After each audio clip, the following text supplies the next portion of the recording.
এই 5 বছরে এনটি টিম শান্তনু ঠাকুরের কোনো খবর নেই, তারা আসেনি এখানে।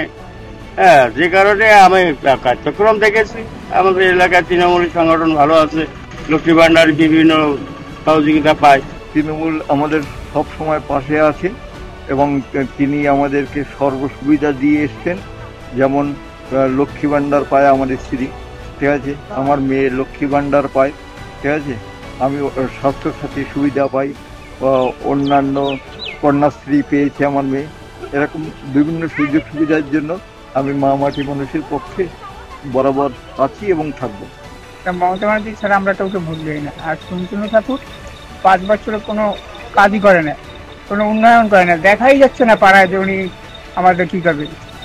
সাধারণ মানুষের জন্য খুব উপকার হয়েছে, কিন্তু বিজেপি সরকার কোনো কিছুই করেনি, শুধু প্রতিশ্রুতি আর ভাওতাবাজি করে গেছে সারা জীবন, কোনো কথা রাখেনি। বিশেষ করে আমাদের যে গত যে এমপি ছিল যে শান্তনু ঠাকুর, সে একবারই ওই গতবার ইলেকশনের সময় দেখা গেছিল। তাছাড়া কোনোদিন আজ কোনো এলাকায় এসে দেখেনি যে এবার মানুষজন কেমন কি আছে, আমফান বলেন এই বলেন, কোনো দুর্যোগেই তাকে দেখা যায়নি।